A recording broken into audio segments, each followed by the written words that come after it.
das nossas vidas, dentro dos nossos corações nesta noite, e que nós sejamos transformados, moldados, que nós possamos dia após dia, caminhando à luz da Tua verdade, sejamos transformados e curados e restaurados na Tua presença, Senhor, e que vivamos acima de tudo para o louvor da Sua glória, em nome de Jesus. Amém. Amém? Vamos abrir então as nossas Bíblias em Zacarias e vamos finalizar a segunda parte do capítulo 8. Nós começamos na semana passada o capítulo 8 do verso 1 até o verso 17 e falamos a respeito de Deus colocar fim ao lamento do seu povo ao cumprir todas as suas promessas sobre a nossa vida. E hoje nós vamos do verso 18 até o verso 23. Então, Zacarias, capítulo 8, do verso 18 até o verso 23.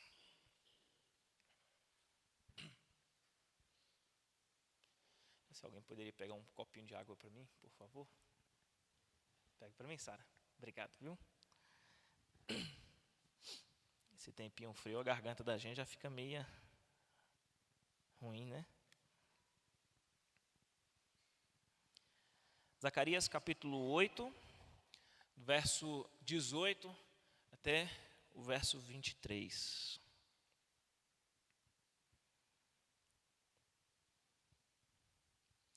Diz assim: Mais uma vez veio a mim a palavra do Senhor dos Exércitos.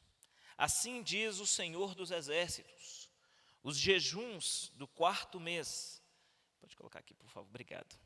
Os jejuns do quarto mês, bem como os do quinto, do sétimo e do 10º mês, serão ocasiões de quê agora? Alegres de regozijo e cheias de júbilo, festas felizes para o povo de Judá. Por isso, o que vocês devem fazer? Amem a verdade e a paz. Verso 20. Assim diz o Senhor dos Exércitos: povos e habitantes de muitas cidades ainda virão, e os habitantes de uma cidade irão a outra e dirão: vamos logo suplicar o favor do Senhor e buscar o Senhor dos Exércitos. Eu mesmo já estou indo, e muitos povos e nações poderosas virão buscar o Senhor dos Exércitos em Jerusalém e suplicar o seu favor. Assim diz o Senhor dos Exércitos: naqueles dias, 10 homens de todas as línguas e nações agarrarão firmemente a barra das vestes de quem? De um judeu. E dirão: nós vamos com você, porque ouvimos dizer que Deus está com seu povo. Amém? Nós começamos essa segunda parte do livro de Zacarias no capítulo 7. Capítulo 7, versículo 1, deu início à segunda metade do livro de Zacarias. A primeira metade correspondia às visões, às 8 visões que o profeta Zacarias havia tido a respeito do povo. Havia começado lá no capítulo 1 até o final do capítulo 6. E quando nós iniciamos o capítulo 7, nós falamos a respeito de algo que havia acontecido naquele tempo. O que havia acontecido? Um grupo de judeus que posteriormente à primeira leva havia retornado da Babilônia, do cativeiro babilônico, e vindo em direção a Betel, e ali se estabeleceram. Nós falamos que há muito tempo, desde os períodos da Babilônia, já havia instituído no sistema religioso judaico uma espécie de liturgia, de culto, que era composto por jejuns e orações de lamento. Então, era comum em certos períodos em que eles se reunissem para fazer jejuns e orações de lamento, jejuns e orações de angústia, tristeza, que evocassem na lembrança do povo aquele período, aquele momento em que os babilônios haviam invadido Jerusalém e levado o povo para o cativeiro. Eles fizeram esse tipo de cerimonial, esse ritual, né, religioso, de jejuns e orações de lamento, para que o povo ele nunca se esquecesse desse marco tão importante na história deles, que foi essa levada para o cativeiro babilônico, né? Essa invasão dos babilônios, a destruição da cidade, né? Então, tudo aquilo que havia marcado de maneira tão triste e deprimente, né? De maneira tão terrível a história do povo, que foi serem arrancados da sua própria terra e levados para uma terra estranha, para uma terra de outra cultura, de outros deuses e outras religiões, né? Eles não queriam esquecer isso jamais. Então eles instituíram essas orações e jejuns periódicas ao longo do ano, para que eles pudessem sempre manter isso vivo dentro deles. Só que passaram-se 70 anos do cativeiro, essa turma voltou, né, para suas terras, lá em Israel, né, em Judá, e depois, posteriormente, essa turma veio a Betel. E ali em Betel, depois deles terem se estabelecido, eles formaram uma delegação e enviaram essa comitiva, essa delegação até Jerusalém, para consultar os profetas e sacerdotes se eles deveriam continuar com esses jejuns e orações de lamento, uma vez que o período do cativeiro já havia acabado, né? E eles então já haviam regressado para as suas terras, certo? E aí algo interessante acontece, né, no capítulo 7, que foi justamente a resposta que Deus deu àquela comitiva, né? Deus revelou ao profeta para que transmitisse a mensagem àquele povo, perguntando a eles se realmente eles estavam jejuando e orando ao Senhor ou fazendo isso por eles mesmos. Ou seja, será se a fé e as orações e os jejuns que eles estavam fazendo há tanto tempo, desde o período do cativeiro e depois, posteriormente, no seu retorno, será se eles realmente estavam fazendo com sinceridade, com verdade, ou eles estavam vivendo nada mais do que uma religiosidade vazia e superficial? Será se eles faziam isso apenas como um mero ritual religioso, sem sentido, completamente vazio, ou muitas vezes fazendo algo como uma espécie de barganha, né, de troca? Olha, Senhor, eu vou fazer isso e o Senhor me abençoa com aquilo, né? Como tantas pessoas, né, vivem a sua religiosidade assim, numa espécie de barganha com Deus, de troca, né, de recompensa. Eu cumpro os meus rituais religiosos e o Senhor Deus me abençoa de alguma forma, né? Então, essa palavra veio justamente contra aquelas pessoas que haviam questionado se já era o momento de parar de orar e de jejuar. E algo deve nos chamar a atenção, queridos, porque essa palavra de Deus em relação a esse pessoal que havia vindo lá de Betel, ela prossegue para além do capítulo 7 e chega até o capítulo 8. E no capítulo 8, do verso 1 até o verso 17, nós vimos que Deus, Ele irá colocar fim, sim, ao lamento, à tristeza, à angústia que esse povo viveu durante tanto tempo, quando, enfim, Ele cumprir as promessas de bênçãos que Ele tem para a vida do seu povo. Quando nós pegamos a mensagem do capítulo 7 e a mensagem da primeira parte do capítulo 8, e juntamos ela, o que nós entendemos como ideia central, como uma ideia maior? O que Deus realmente está dizendo para o seu povo? Quando aqueles que buscavam a Deus através dos jejuns e orações de lamento, questionaram se era o momento de parar ou não, a palavra que o Senhor Deus deu de resposta para eles, e posteriormente reafirmou as suas promessas de bênçãos, que iria colocar fim ao tempo de lamento, isso tudo aponta em direção para algo muito maior, que é a glória de Deus. É como se Deus estivesse dizendo àquelas pessoas: olha, vocês não serão abençoados e nem viverão felizes nessa terra com base na religiosidade de vocês, nos jejuns e orações que vocês me oferecem. Tanto que tudo que vocês não fazem nem para mim mesmo, vocês fazem por vocês mesmos. Então, como vocês esperam alcançar algo da minha parte, me oferecendo orações e jejuns que são enganosos, são mentirosos, são vazios? Vocês estão fazendo algo, rituais, cumprindo uma religiosidade que nem é sincera e nem é verdadeira. Quanto mais alcançar de Deus alguma bênção espiritual, uma bênção especial. Não. Deus está dizendo, olha, se eu vier realmente abençoar vocês, não será por aquilo que vocês cumprem ou fazem na religião de vocês. Não. Porque se assim fosse, a glória jamais seria de Deus. Entendem aquilo que eu estou dizendo?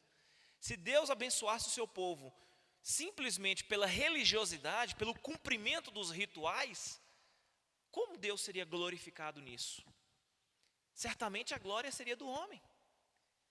E Deus, ele é tão claro e transparente naquilo que ele diz, que ele revela diante dos olhos de todos, que ainda que ele viesse a abençoar esse povo por causa da religiosidade deles, ainda assim não seria possível, porque a própria religiosidade oferecida a Deus, ela está contaminada pelo ego, pela mentira, pelo engano, pelo orgulho. Então, nem que Deus realmente fosse abençoar esse povo pela religiosidade deles, seria possível, porque os pecados está contaminando tudo à sua volta. E Deus, ele deixa muito claro aqui o quão pecadores e falhos nós somos. Somos tão pecadores, tão falhos, que nem a nossa adoração ela chega diante de Deus por nós mesmos. Mas antes nós precisamos o quê? O que a palavra de Deus nos ensina sobre o Espírito Santo? Ele intercede diante de Deus com gemidos inexprimíveis. Até as nossas orações, queridos, para que elas sejam ouvidas, elas não chegam ao trono da graça de Deus pelo nosso próprio mérito, pela nossa própria capacidade. Ainda que eu usasse nas minhas orações as palavras mais bonitas que a língua portuguesa pudesse me oferecer, ainda assim elas não seriam capazes de chegar com uma oferta agradável diante de Deus, se não fosse o próprio Senhor, por meio do seu Santo Espírito, para levar esta minha oração à presença de Deus. Então o que Deus está dizendo aqui para o povo, olha, vocês viveram uma religiosidade superficial, vazia, contaminada pelo ego de vocês, pelo orgulho de vocês. Nada que vocês me ofereceram até hoje foi algo sincero e verdadeiro. Mas entenda uma coisa, apesar disso, eu irei cumprir as minhas promessas de abençoar vocês, para que no final, quem receba a glória? O próprio Deus, e não o seu povo. Porque a glória pertence sempre a Ele. É por isso que Ele nos abençoa, não por quem somos, ou por aquilo que fazemos. Ele nos abençoa por quem Ele é. Porque Ele é um Deus rico em abençoar. Faz parte da natureza de Deus, da essência desse Deus. E Ele vai prosseguir nessa mesma mensagem, a partir do verso 18 até o verso 23, queridos, falando algo maravilhoso. Continuando ainda nessa pegada de que Deus irá tirar o seu povo do pranto, do lamento, e conduzi-los por um caminho de alegria e de paz. Verso 18 e 19, nós vamos ver aqui que todos aqueles jejuns, todas aquelas orações de lamentos, elas serão substituídas de tristeza, de choro, de lamento, em alegria. Veja só o que o texto nos diz. Mais uma vez veio a mim a palavra do Senhor dos Exércitos. Assim diz o Senhor dos Exércitos: os jejuns do 4º mês, bem como do 5º, do 7º e do 10º mês, serão ocasiões alegres e cheias de júbilo, festas felizes para o povo de Judá. Por isso, amem a verdade e a paz. O que a gente aprende com isso aqui, queridos? O povo viveu a tristeza, o lamento, a angústia, o desespero. Por quê? O que levou esse povo a viver toda essa tragédia na história? Não foi a desobediência? Não foi a idolatria? Não foram seus próprios pecados? E quando esse povo foi levado para o cativeiro, eles procuraram instituir um culto a Deus. Mas o que ficou claro para nós no capítulo 7 é que até o culto que eles queriam oferecer a Deus estava contaminado pelo seu próprio ego, porque eles não faziam isso com sinceridade, com verdade, mas faziam isso por eles mesmos. Então, nada daquilo que parte do coração humano para Deus sai purificado, mas ao contrário, sai sujo, maculado, manchado por causa do pecado. Mas quando nós vemos esse cenário mudar de tristeza, angústia, desespero, lamento, para alegria, para paz, para festas, para júbilo, quem é o autor da iniciativa? Quem é o agente que está por trás dessa transformação, dessa mudança toda? É o próprio povo? Não, é o próprio Deus. Deus é aquele que está por detrás da transformação do seu povo. O único capaz de transformar o lamento em alegria é o próprio Deus. Por isso, nós precisamos reconhecer os nossos pecados e, ao fazer isso, entender a nossa completa incapacidade, a nossa completa impotência de mudar o cenário à nossa volta.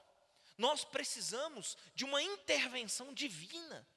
É algo externo, é algo que vem de Deus para nós. Eu costumo dizer uma frase, entenda bem ela: todo o mal que existe em nós vem de nós mesmos, e todo o bem que existe em nós vem de Deus. Todo o mal que existe em nós vem de nós mesmos, e todo o bem que existe em nós vem de Deus. Significa que nós estamos atolados em uma natureza humana corrompida pelo pecado.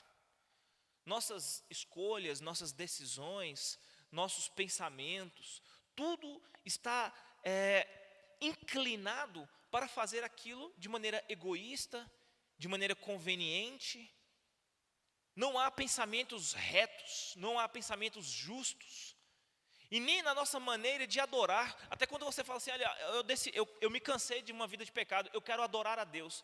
Muitas vezes a nossa adoração a Deus, ela vai acompanhada de certos desejos e inclinações do coração que estão também corrompidos pelo pecado. Porque muitas vezes quando nós oramos e oferecemos a Deus ofertas, nós aqui dentro no nosso coração, sem que ninguém saiba, mas Deus sabe, a gente espera receber alguma coisa em troca de Deus. E quando Deus não dá aquilo que a gente quer, como é que a gente fica? Como é que o coração nosso fica? Senhor, mas eu orei, eu busquei, eu jejuei, eu fui na igreja, eu entreguei meu dízimo, eu fiz tudo aquilo que o Senhor esperava de um crente fiel. E eu não recebi do Senhor aquilo que eu esperava. E aí muitas pessoas acabam saindo da igreja frustrados, decepcionados. Ah, eu tentei de tudo, fui até na igreja, busquei a Deus, mas nem isso resolveu o meu problema. Por quê? Porque o meu coração realmente ele não estava em Deus, mas estava em mim mesmo. É por isso que nós precisamos compreender, queridos, que se nós ansiamos por uma transformação, se nós ansiamos por uma mudança no cenário à nossa volta, e principalmente uma mudança dentro do nosso coração, isso não é algo que vem de dentro para fora, mas é de Deus, do trono da graça para nós. Lembram dos discípulos que comeram sem lavar as mãos? Os fariseus questionaram Jesus. O que Jesus respondeu? Ora, o que contamina o homem é o que sai, não o que entra. Por quê? Porque o mal já está aqui dentro. Vocês estão preocupando com a coisa errada. Vocês tinham que preocupar com o que está aqui dentro. Esse sim é o que faz mal. Não é o que vem de fora para dentro, mas é o que sai para fora, que vem de dentro para fora. É isso. Por isso Deus olhou para o seu povo diante da sua completa incapacidade e disse: olha, embora vocês estejam contaminados, embora vocês sejam pecadores, falhos, até a adoração de vocês é uma adoração hipócrita, uma adoração contaminada pelo ego, pelo orgulho, pela conveniência. Fazem isso não para mim, mas por vocês mesmos. É isso que ele diz lá no capítulo 7, né? Apesar disso, eu vou transformar a vida de vocês e vou abençoar. Então, todas aquelas orações de lamento, todos aqueles jejuns que invocavam lembranças tristes por aquilo que havia acontecido desde a invasão da Babilônia. Se você reparar aí o verso 19, o texto diz assim: os jejuns do 4º mês, bem como o 5º, 7º e 10º mês. Olha só quantos jejuns e orações eles faziam. 4º mês, 5º mês, 7º mês e 10º mês. Então, aqui são pelo menos 4 meses do ano em que eles se reuniam para fazer jejuns e orações de lamento. Sabe quais eram os motivos de jejum e oração? 4º mês, eles jejuavam e oravam pelos muros que haviam sido derrubados. Quando Nabucodonosor invadiu a primeira vez, e ele invadiu já destruindo a cidade, ele derrubou os muros, os portões foram queimados, né? Os muros de uma cidade eram símbolos de fortaleza, de segurança. Uma cidade fortificada e preparada para lidar com o ataque inimigo, era uma cidade que tinha muros altos, bem largos, impenetráveis. Mas quando Jerusalém teve os seus muros derrubados, os seus portões queimados, isso seria o mesmo que dizer que Jerusalém estava exposta à sua nudez, estava completamente humilhada perante as nações. E eles jejuavam e oravam no 4º mês para lembrar disso. No 5º mês, eles jejuavam e oravam pela cidade que teve o seu templo destruído. Nabucodonosor invadiu Jerusalém, destruiu as casas, queimou todas as plantações, destruiu tudo, levou na primeira leva, ele levou muitas pessoas, incluindo os nobres, as cabeças pensantes, os sábios, né? Todos aqueles que eram de família nobre, incluindo ali Daniel e seus 3 amigos, né? Naquela primeira leva. E o texto ainda vai dizer que Nabucodonosor invade o templo e saqueia o templo e leva os utensílios sagrados do templo para Babilônia. E nesse 5º mês, eles jejuavam e oravam, lamentando esse dia em que o templo do Senhor foi destruído por Nabucodonosor. O 7º mês, eles se reuniam para jejuar e orar e lamentar a ocasião em que Jerusalém já estava sob o domínio da Babilônia e Nabucodonosor havia escolhido um homem para ser um rei vassalo, chamado Gedalias. Esse homem, ele armou uma rebelião, uma revolta contra Nabucodonosor e fez com que Nabucodonosor invadisse uma outra vez e matasse Gedalias e levasse mais uma turma ainda e destruísse ainda mais a cidade toda. Inclusive, alguns dos que restaram foram levados para o Egito, incluindo o profeta Jeremias, nessa ocasião. Então, o 7º mês era próprio para eles lembrarem desse momento angustiante, terrível que eles haviam passado e lamentarem, jejuarem por isso. No 10º mês, eles oravam e jejuavam, lamentando o cerco final realizado por Nabucodonosor. Na terceira e última invasão, quando toda a cidade é completamente varrida e destruída. Havia ainda uma esperança lá na Babilônia de que em algum momento tudo aquilo fosse acabar e eles pudessem voltar para casa de novo. Havia inclusive alguns falsos profetas no meio deles que pregavam uma mensagem dizendo: olha, isso tudo vai acabar, nós em breve vamos voltar para casa, tudo vai voltar a ser o que era antes. Mas aí houve a última invasão de Nabucodonosor, quando realmente a cidade foi completamente destruída e não restou mais nada. Todas as esperanças que poderia ter de um retorno breve para suas terras, foram extinguidos nessa última. E no 10º mês, eles se reuniam para jejuar e lamentar esse cerco final realizado por Nabucodonosor. Sim.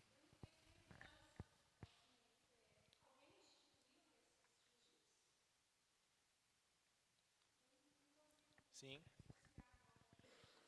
Isso durante o período da Babilônia, inclusive o próprio profeta Ezequiel, ele já na parte do meio para o final, já no período do cativeiro babilônico, ele instituía momentos litúrgicos entre eles, dentro da Babilônia, algo que os estudiosos mais tarde vieram a comparar, ou até mesmo dizer, que seria um protótipo da sinagoga, aquilo que viria a ser uma sinagoga no futuro, no período romano, né?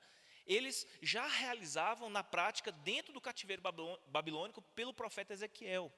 Naqueles momentos, eles se reuniam para orações, para a leitura da lei, da Torá, cantavam salmos, né? Então, havia um período litúrgico já durante o período do cativeiro babilônico. E esses jejuns aqui mencionados por Zacarias, né, nós encontramos no texto já afirmando que desde o período lá da Babilônia já eram realizados por eles, né? Só que a diferença agora é que eles haviam voltado para Jerusalém e Deus iria converter todo aquele lamento, todo aquele pranto em alegria, né? Veja como que o texto termina no verso 19. Os jejuns do 4º mês, bem como do 5º, do 7º e do 10º mês, serão ocasiões agora de quê?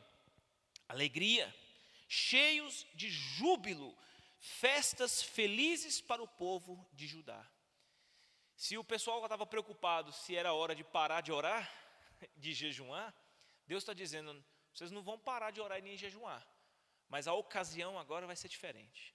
Ao invés de vocês fazerem isso por lamento, por tristeza, para recordar daquilo que aconteceu lá atrás, vocês agora vão fazer isso por alegria, júbilo e festa. Então, basicamente, o que Deus está fazendo com o povo? Ele está dizendo o seguinte: antes vocês oravam e jejuavam olhando para trás, para o passado de vocês, aquilo que aconteceu no passado. Isso traz tristeza, angústia. É a mesma coisa de você olhar para o seu passado e pensar no seu velho eu, em quem você era antes de conhecer a Cristo. E isso te trazer uma certa tristeza, né? Falar assim, puxa, como é que eu fui capaz de fazer aquelas coisas que eu fiz, né?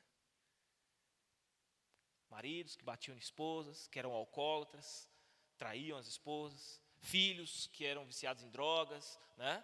Esposas que eram nécias, né? Mulheres loucas, né? Mulheres gastadeiras, vaidosas, mulheres que não honravam seus maridos, nem seus filhos, viciadas, e por aí vai, né? Muitas histórias que envolvem o velho eu, né? A velha natureza. E aí quando você olha para trás e lembra de quem você era, você fica triste. Mas o convite que Deus está fazendo agora é o seguinte: agora vocês vão olhar para frente, para aquilo que eu vou começar a fazer na vida de vocês. As celebrações, os momentos litúrgicos de vocês não servirão mais para recordar de um momento triste que aconteceu no passado, mas agora para celebrar um novo momento de vocês, um momento de alegria, um momento de festa, um momento de júbilo, porque Deus está transformando o lamento e a tristeza de vocês em alegria. Deus está restaurando a vida de vocês. Vocês foram redimidos dos vossos pecados. E não é pelo mérito de vocês, mas pela graça de Deus. Por isso, como é que termina o verso 19? Amem a verdade e a paz. Interessante, né? Olha, a situação de vocês vai mudar. Toda tristeza, lamento, angústia vai terminar. Vocês agora vão jejuar e orar, mas não com lamento, não com tristeza, mas com alegria, com festa, com júbilo.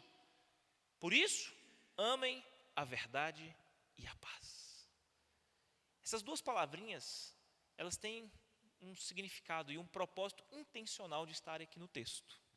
Grave bem essas duas palavras. Por isso, amem a verdade e a paz. Verdade e paz. Duas palavrinhas importantes. Mas vamos continuar no texto e nós vamos voltar para essas duas palavras daqui a pouco. Verdade e paz. Veja só o que o texto vai dizer, verso 20 a 22.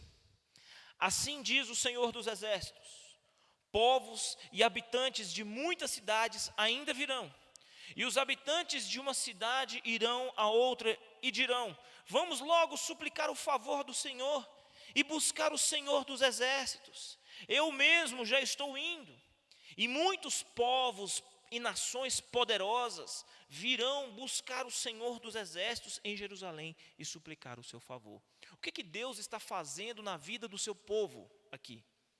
Deus, Ele não só está redimindo o seu povo, Ele não está somente restaurando a vida espiritual do seu povo, como também está transformando até o propósito da sua existência. Deus está trazendo o seu povo de volta para o propósito inicial.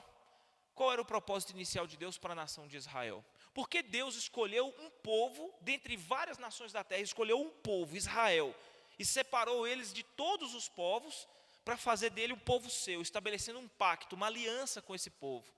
Qual o objetivo de Deus em fazer isso? Qual foi a promessa que Deus fez a Abraão? Eu vou te abençoar e através de você todas as famílias da terra serão abençoadas. Em ti serão benditas todas as famílias da terra.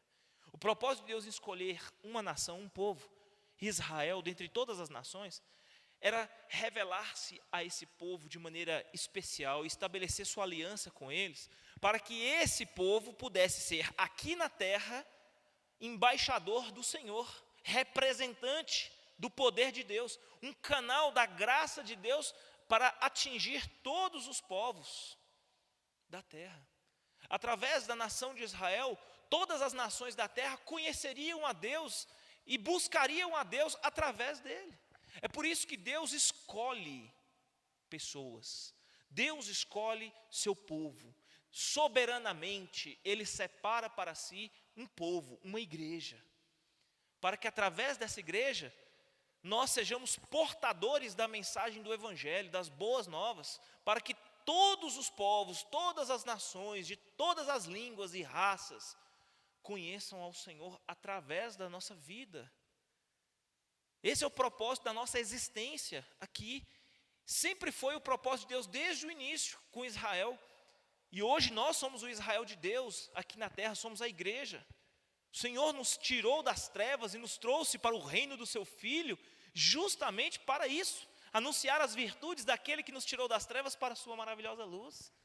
Queridos, isso é algo maravilhoso. Deus restaurou a tristeza, a angústia de Israel, o lamento do cativeiro, trouxe de volta para a sua terra e deu a eles motivos para sorrir, para se alegrar, para festejar. Deus redimiu o seu povo, perdoou eles, não pelos seus méritos, não por quem eles eram, mas pela graça de Deus. E ao fazer isso, restituiu o seu propósito. Através desse povo, todas as nações da terra viriam. Olha o que eles diriam: vamos logo suplicar o favor do Senhor e buscar o Senhor dos Exércitos. Olha isso, imagine só. Imagine nós nos reunirmos aqui nesse lugar e as pessoas da cidade de Três Pontas falando: olha, vamos logo, domingo às 19 horas tem um culto lá na primeira igreja batista de Três Pontas, vamos logo lá se reunir com aquele povo, vamos buscar a face do Senhor Deus.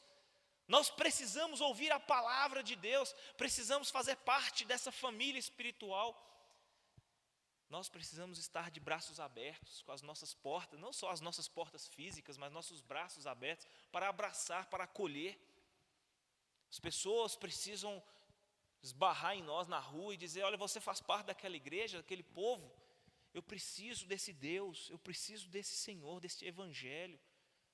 E nós somos instrumentos nas mãos de Deus, canais da graça dEle, para levar essa mensagem às pessoas, para que mais e mais pessoas sejam agregadas aqui, acrescentadas ao povo de Deus. O Senhor Deus tem muitas pessoas para salvar nesse mundo, pessoas que Ele escolheu e que separou para si, e Ele tem chamado cada um de nós para fazermos parte dessa obra maravilhosa, de ir em busca desses pecadores.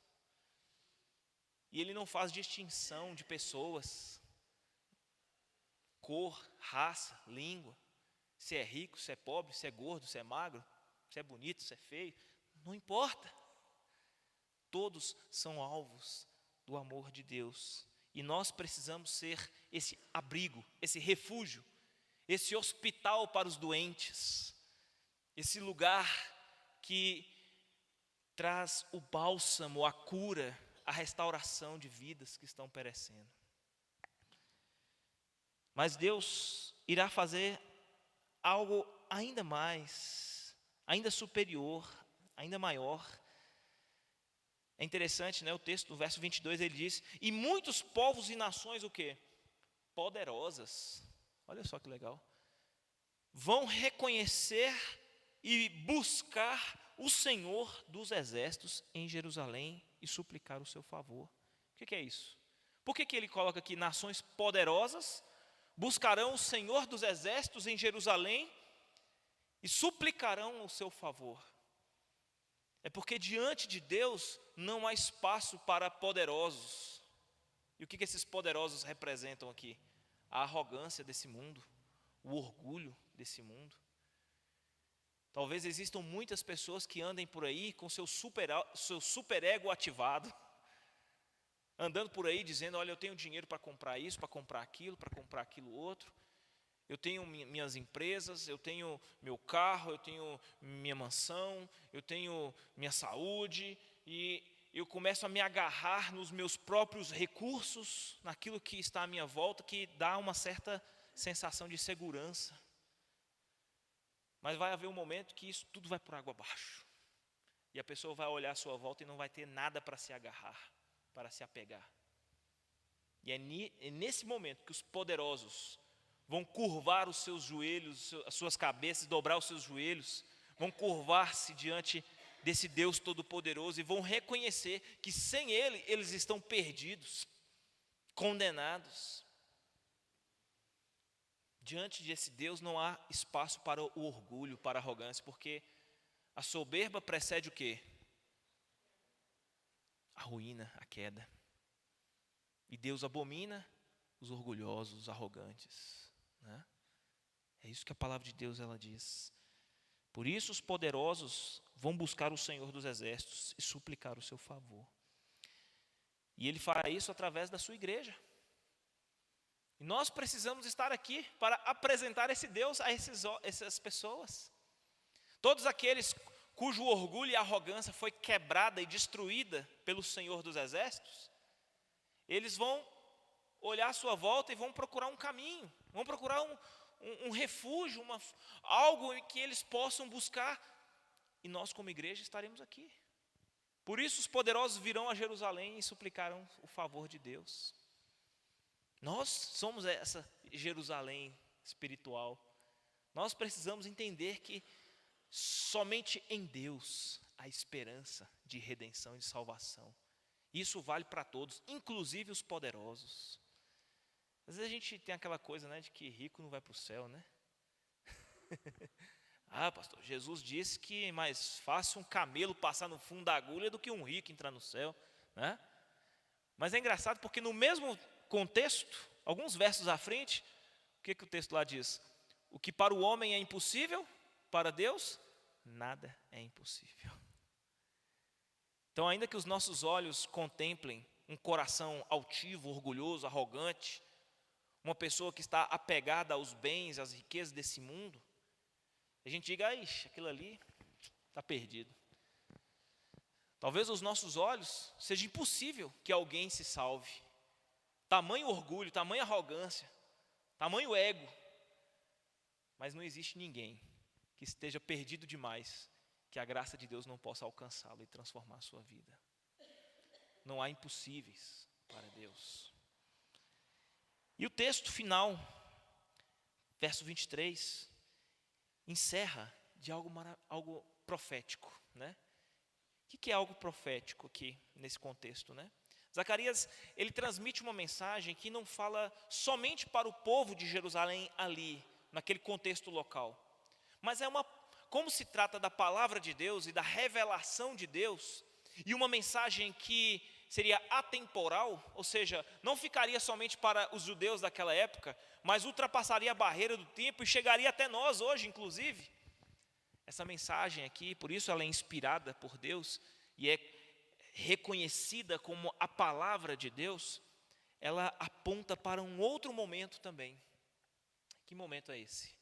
Veja só o que o versículo 23 ele diz: assim diz o Senhor dos Exércitos, naqueles dias, só de começar com essa expressão, naqueles dias, já está apontando para um dia futuro.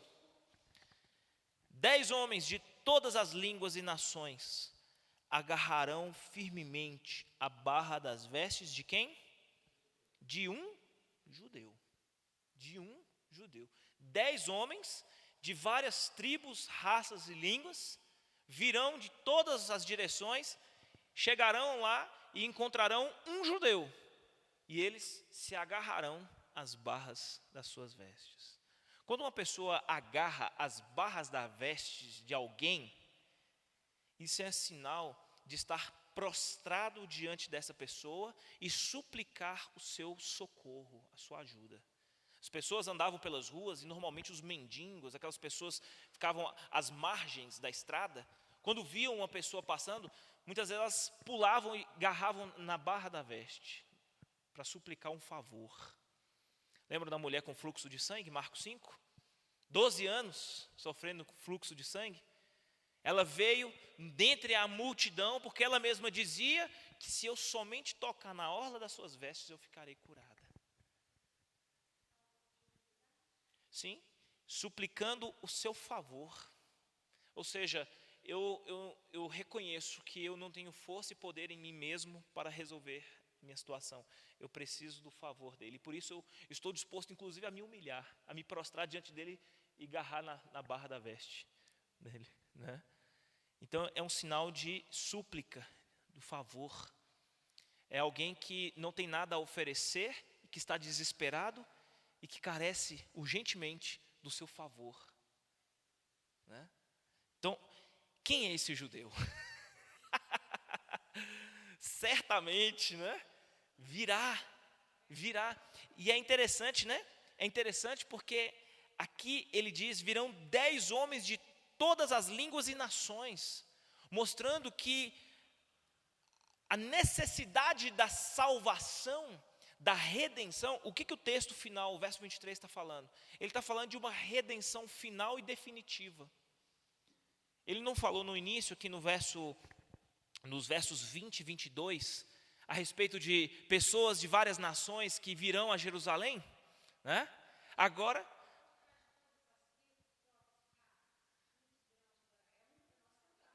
sim, isso, Apocalipse, né? Falei, eu não me recordo agora a referência. Mas, olha, veja só, o que eu quero chamar a atenção dos irmãos está no verso 20 a 22. Fala de habitantes de cidades vizinhas, de várias nações e línguas que virão para Jerusalém para adorar. Está falando de algo não somente local, ali naquele contexto, mas falando de algo que também vai acontecer. Mostrando que o povo de Deus não está limitado geograficamente dentro desses muros, né? Lembra das visões, da primeira visão que Zacarias teve? Que ele falou a respeito de um muro de fogo, né? Um muro de fogo. Falou, olha, não construam um muro físico, porque a cidade de Jerusalém, ela não pode ser limitada por muros. Isso significa que não é uma questão de espaço geográfico, porque vai além dos limites dessa cidade. É para abrigar todos os povos, todas as nações, de todas as línguas, né? Mas no verso 23, ele fala a respeito de 10 homens de todas as línguas e nações, que vão se agarrar firmemente à orla das vestes desse judeu. Ou seja, aqui ele está falando de algo futuro, de uma redenção final e definitiva, que assim como houve oportunidade para que outras nações viessem congregar em Jerusalém, no final, pessoas de várias tribos, nações, também poderão provar dessa redenção final e definitiva. Aqui está falando a respeito do Messias, do Salvador. E quando ele vier, a sua salvação, ela não estará restrita somente ao povo judeu. Isso aqui, queridos, é algo tão fantástico, porque nem o próprio povo judeu conseguiu discernir isso aqui. De maneira que quando ele veio e a profecia se cumpriu, eles não o reconheceram. Por quê? Porque eles achavam que o Messias era só dos judeus. Era para ser o libertador judeu, do povo de Israel, da nação, do Império Romano. E ele seria um líder dos judeus. Por que o povo ainda teve dificuldade na aceitação dos gentios? De receber os gentios na igreja? Por que Pedro ainda tratou com discriminação aqueles gentios, quando o pessoal da circuncisão havia chegado lá em Gálatas? E teve que ser repreendido duramente por Paulo? Por que quando Pedro teve aquela visão de comer os alimentos impuros, como um sinal de ir à casa de Cornélio, para poder pregar na casa de Cornélio, né? Pedro teve que dar explicações depois para o pessoal do judaísmo, né, dos judeus lá da igreja. Ele teve que dar explicações para eles, para responder o porquê que ele fez, por que ele foi na casa de Cornélio. Tamanha dificuldade que as pessoas ainda tinham, mesmo depois do evangelho ter sido pregado e eles crido e recebido o Espírito Santo, ainda assim tinha-se dificuldade em relação a isso. Mas o que nós percebemos é que a natureza da igreja, ela é multicultural. A natureza da igreja, ela é de todas as tribos, raças, nações, línguas, e não de um povo especificamente. Por isso nós não podemos, irmãos, discriminar ninguém que chegue aqui na igreja. Não importa quem ele seja. Talvez você chegue uma pessoa aqui, senta nessa cadeira, talvez você conheça o passado dela ou conheça o presente dela. Talvez você saiba que essa pessoa é um alcoólatra, é um ladrão, é uma pessoa perigosa, é uma pessoa que maltrata a família. Talvez você olhe para aquela pessoa e já, dentro do seu coração, já brote um certo ranço, né? Eu não acredito que fulano está aqui na igreja, não. Quem foi que deixou essa pessoa, esse traste entrar aqui, né? Quem foi que deixou ele entrar aqui e sentar ali, né? Tomara que acabar o culto aqui, ele vai embora e não volta nunca mais. Não é assim? Às vezes a gente não fala, mas aqui dentro só Deus sabe, né?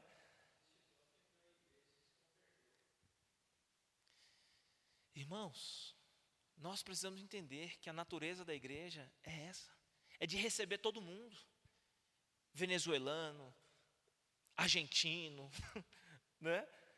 Quem quer que seja, chegar aqui e desejar ouvir o evangelho e ser salvo, nós estamos aqui para acolher, porque quando Cristo voltar, Ele vai levar uma noiva, uma igreja só. Sem placa, sem denominação, quando chegarmos lá, seremos um corpo só, uma noiva, para as bodas do Cordeiro. Por isso, veja só, o texto prossegue. Olha só. Eles vão se agarrar firmemente à barra das vestes de um judeu e dirão: nós vamos com você, porque ouvimos dizer que Deus está com seu povo. Sabe o que é Deus estar com seu povo? Traduzindo numa só palavra, num só nome. Matou a charada, né, Val? Emanuel, Deus conosco. Vamos voltar para as duas palavrinhas lá? Por isso amem, quais palavras? Verdade e paz. Quem disse, eu sou o caminho, a verdade e a vida, ninguém vem ao Pai a não ser por mim? Jesus. E quem é o príncipe da paz? Jesus. Queridos, isso é algo maravilhoso. Saber que se nós estávamos perdidos no mundo, no cativeiro babilônico, estávamos escravizados pelo pecado nas trevas, mas Deus olhou para nós e apesar de quem nós éramos, ainda que a nossa adoração fosse corrompida, ainda que nosso culto fosse vazio e superficial, ainda que todos nós estivéssemos maculados pelo nosso próprio pecado, cheios de si, cheios da nossa arrogância, do nosso orgulho, Deus ele olhou para nós e nos amou, não por quem éramos, mas apesar de quem éramos. A sua graça se manifestou abundantemente sobre a nossa vida. Ele nos restaurou, nos redimiu, nos transformou e ressignificou a nossa existência. Deu a nós um propósito de sermos um canal da graça dele a todos os povos, instrumentos nas mãos dele, embaixadores do Senhor aqui na terra. E ele ainda dá a nós uma redenção final e definitiva na pessoa do seu Filho Jesus, que garante a nós a certeza, a convicção de que um dia nós estaremos com ele na glória eterna. E a nossa redenção final e definitiva repousa seguramente nos méritos e na glória do Senhor. Amém? Que Deus aplique então em nossos corações a sua palavra. Vamos orar? E agradecer a Deus pela sua salvação. A redenção final e definitiva, ela veio na pessoa do Filho. E nós fomos completamente libertos e transformados pelo seu amor. Bom, Clóvis, esteja fazendo essa oração por nós, meu querido, por favor.